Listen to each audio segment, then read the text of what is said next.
মামলা মোকদ্দমা থেকে শুরু করে জীবনের যে কোনো ঝুঁকি নিয়ে আমরা দেখছি যে আওয়ামী লীগের ঝটিকা মিছিল দেশের বিভিন্ন স্থানে বাড়ছে এবং নিঃসন্দেহে তাতেও আগের চেয়ে নেতাকর্মীদের উপস্থিতি বাড়ছে এবং তারা যে টার্গেটটি নিয়েছে মে জুনের মধ্যে রাজপথ দখলে নেওয়ার, সেটি আসলে কতটুকু সম্ভব হবে। যদিও আমরা এর মধ্যে অনেক কিছু শুনেছি, শেখ হাসিনা দেশে ফিরে আসবেন, দিনক্ষণ দিয়ে অনেকে ঘোষণা দিয়েছেন, এগুলো অনেকের কাছে আকাশ কুসুম কল্পনা মনে হয়েছে, অবাস্তব মনে হয়েছে। মনে হতেই পারে দেশের যে অবস্থা তাতে স্বাভাবিক প্রক্রিয়া, এগুলো মনে হতেই পারে। তবে আমি মনে করি যে রাজনীতিতে শেষ বলে কিছু নেই, এটি আমাদের অভিজ্ঞতা বলে এবং রাজনৈতিক গ্রামারও সেটি বলে। যাই হোক, এখন তারা যে কতটা ঝুঁকি নিচ্ছে আওয়ামী লীগের তৃণমূলের নেতাকর্মীরা, তা শুধু আমরা বুঝতে পারি তাদের আটকের পরিসংখ্যানের বিষয়টি যদি মাথায় নিয়ে আসি। সেটি হচ্ছে যে গত তিন দিনে সারা দেশ থেকে আটক হয়েছেন 4,766 জন। আর গত 8 ফেব্রুয়ারি থেকে 1 মার্চ পর্যন্ত ডেভিল হান্ট অপারেশন নামে যে একটি তুমুল সমালোচিত অপারেশন পরিচালিত হলো, তাতে 22 দিনে আটক হয়েছেন আওয়ামী লীগ এবং তার অঙ্গ সংগঠনের 12,500 নেতাকর্মী। এটি পুলিশের তথ্য। এখন মে জুনকে টার্গেট করে তারা রাজপথ দখলে নেওয়ার পরিকল্পনা করেছেন আওয়ামী লীগের নেতারা। সেটি আসলে তারা কতটুকু পারবে? যেহেতু স্বরাষ্ট্র উপদেষ্টা নির্দেশ দিয়ে দিয়েছেন, আপনারা জানেন যে আওয়ামী লীগের মিছিল রুখতে সংশ্লিষ্ট পুলিশ সদস্যরা ব্যর্থ হলে তাদের বিরুদ্ধে বিভাগীয় ব্যবস্থা নেওয়া হবে। এই নির্দেশনাটি এরই মধ্যে বিভিন্ন মহল থেকে সমালোচনার শিকার হয়েছে। একেবারে বেআইনি নির্দেশ, নিঃসন্দেহে একেবারে বেআইনি নির্দেশ, এবং এটি নিয়ে আন্তর্জাতিক মহলেও আমার মনে হয় খুব শীঘ্রই প্রশ্ন উঠবে। এই ধরনের কোনো নির্দেশনা তিনি দিতে পারেন না কোনোভাবে। এখন ধানমন্ডি 32 টেলিগ্রাম গ্রুপ নামে একটি গ্রুপে জুম মিটিংয়ে গাজীপুর সিটি কর্পোরেশনের সাবেক মেয়র জাহাঙ্গীর আলম, তিনি দেশের বিভিন্ন জেলা, উপজেলা এবং থানা পর্যায়ের নেতাকর্মীদের উদ্দেশ্যে নির্দেশনা দিয়েছেন। কি নির্দেশনা দিয়েছেন? শুরুতে তিনি বলছেন যে আপাতত ফান্ডের সমস্যা, বিদেশ থেকে কেউ টাকা পাঠাতে পারছে না, তাই প্রতিটি জেলায় ঝটিকা মিছিল দিয়ে শুরু করতে হবে।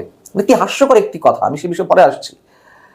এই মিছিলে থাকবে স্থানীয় ওয়ার্ড এবং ইউনিয়ন পর্যায়ের নেতাকর্মীরা। এছাড়া নির্দেশ রয়েছে রিক্সা, বাসের হেল্পার, অটো চালক সেজে ছদ্মবেশে মিছিলে অংশগ্রহণ করতে হবে। এগুলো তারা পারবে। আমি মনে করি তাদের যে বিরোধী দলের রাজনৈতিক তাদের যে অ্যাক্টিভিটিস আগে আমরা দেখেছি, সেই দিক থেকে আমি বলতে পারি এগুলো তাদের অভিজ্ঞতা রয়েছে। এবং নির্দেশনায় বলা হচ্ছে যে নিম্ন পর্যায়ের নেতাকর্মীরা যারা বিদেশে আছেন তাদের বাংলাদেশে পাঠানো হবে। আরও একটি কি ভয়ঙ্কর হাস্যকর কথা, এটি নিয়ে একটু কথা বলবো। যদি 1000 নেতাকর্মী আসেন, প্রস্তুত থাকতে হবে যে 200 জন আটক হবেন মিছিল থেকে, 800 জন রিজার্ভ থাকতে হবে। খুব ভালো তাদের পরিকল্পনা, এটি বলতে হবে যে গোছানো পরিকল্পনা। 63 জেলায় অন্তত 15 লাখ লোককে জমায়েতের পরিকল্পনা করেছে দলটি। বিষয় হচ্ছে দুটি পয়েন্টে কথা না বললেই একেবারে আমার নিজের কাছেই খারাপ লাগবে। একটা হচ্ছে কোন দুঃসাহসে এবং কোন নির্লজ্জতায় নেতাকর্মীদের প্রতি, আমি অন্য কোনো উদ্দেশ্যে বলছি না, এই কথা বলেন যে বিদেশ থেকে ফান্ড আসছে না মানে বিদেশে যে নেতারা রয়েছেন তারা ফান্ড দিচ্ছেন না। হাজার হাজার কোটি টাকা লোপাট করে, রাষ্ট্রীয় সম্পদ দখল করে যে নেতারা পালিয়েছে আওয়ামী লীগের, তারা দলের জন্য করবে না, ফান্ড দিবে না, এটি হতে পারে? কিন্তু হচ্ছে। এর আগে আমি বলেছি, যারা হাজার হাজার কোটি টাকা লোপাট করে, দুর্নীতি করে, আওয়ামী লীগকে সমালোচিত করে, জনগণের মুখোমুখি দাঁড় করিয়ে বিদেশে পালিয়ে যাওয়ার পর তারা এখন পার্টিতে যান।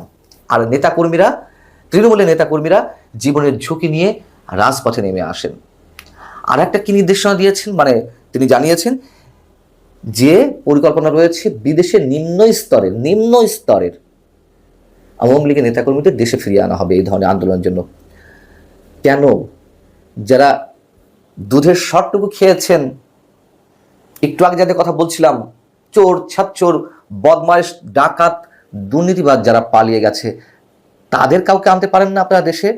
তাদের নেতৃত্বে সবকিছু পরিচালিত হোক, বুদ্ধি পরামর্শ দিক, সেটা পারবেন না। ঘুরে ফিরে সেই তৃণমূলের নেতাকর্মীদেরকে জীবনের ঝুঁকির মধ্যে ফেলার জন্য পরিকল্পনা করা হয়, বিদেশ থেকে তাদের নিয়ে আসা হবে। কি অদ্ভুত! তবে আর যে পরিকল্পনা সেগুলো নিশ্চয়ই ভালো, অবশ্যই।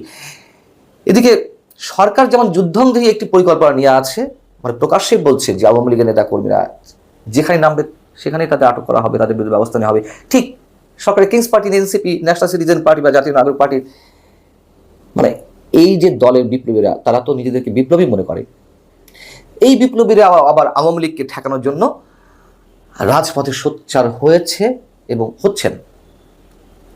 কোন এখতিয়ারে? আমরা বারবার বলছি আওয়ামী লীগের যেসব অপকর্মকারী, যারা ঘুষ, দুর্নীতি, লোপাটের সাথে, দুর্নীতি লোপাট সহ বিভিন্ন অপকর্মের সাথে জড়িত, তাদের বিচার করা হোক। এই যে পুলিশের সহায়তায় ছাত্রলীগ, আওয়ামী লীগ 15.5 বছর বিরোধী দলের উপরে যে ধরনের অত্যাচার নির্যাতন চালিয়েছে, সেই একই অবস্থা এখন সেই পুলিশ আবার আগের চেহারায়। আর এই যে এনসিপি এখন ছাত্রলীগের ভূমিকায়, লাভটা কি হচ্ছে? বারবার একই প্রশ্ন করছি আমরা, এবং প্রত্যেকেই ক্ষমতালোভী, প্রত্যেকেই। এই রাষ্ট্রের কথা, সাধারণ মানুষের কথা কেউ ভাবছেন না। দিন বদলের স্বপ্ন দেখাচ্ছেন, নতুন বাংলাদেশ বিনির্মাণ করবেন, দ্বিতীয় স্বাধীনতা হয়েছে।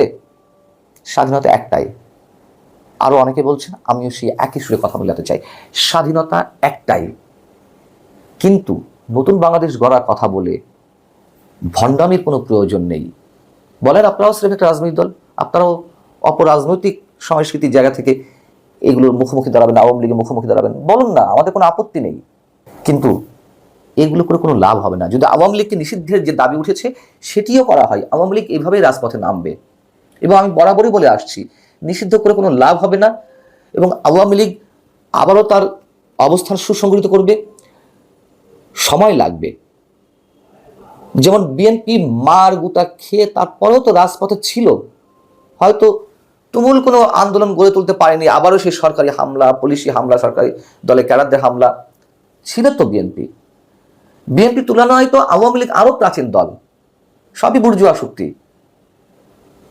এদেরকে নিঃশেষ করা যাবে না। পুলিশ বলছে ছাত্রলীগ নিষিদ্ধ সংগঠন, তাই তারা মিছিল করলেই গ্রেপ্তার করা হবে। আর আওয়ামী লীগের বিষয়ে বলছে ঢাকা মেট্রোপলিটন পুলিশের অ্যাক্ট অনুযায়ী কেউ সমাবেশ করতে চাইলে পূর্ব অনুমতি নিতে হবে, অনুমতি না নিলে অবশ্যই গ্রেপ্তার করতে হবে। সমাবেশ করতে গেলে অনুমতি নিতে হবে, ঠিক আছে, মিছিল করার জন্য কি অনুমতি লাগে? অনেক কিছু দেখেছি তো আমরা এই পর্যন্ত। লাভটা কি হয়েছে? কিছুই না। মাঝখান থেকে সাধারণ মানুষ ভয়ঙ্কর আতঙ্কের মধ্যে থাকে, সাধারণ মানুষের জানমালের ক্ষতি হয়। এই দেশের সংস্কৃতি, রাজনৈতিক সংস্কৃতি এতটুকু পরিবর্তন হচ্ছে না, ক্রমশ এই অপসংস্কৃতি নিম্নগামিতার দিকে যাচ্ছে। আমাদের মুক্তি নেই। এই যে আওয়ামী লীগকে ফ্যাসিস্ট বলে যা কিছু করা হচ্ছে, তা আরো বড় ফ্যাসিস্টের পরিচয় তুলে ধরা হচ্ছে মানুষের সামনে। আওয়ামী লীগ চুরি চামারি করেনি, সে হয়তো আমরা কেউ কিছু বলছি না। আওয়ামী লীগ অপরাধ করেনি, অন্য সব ভয়ঙ্কর অপরাধ করেনি, কেউ বলছি না, কারণ বলার ন্যূনতম নৈতিক সাহস নেই, করেছে। কিন্তু তার বিচারটি এভাবে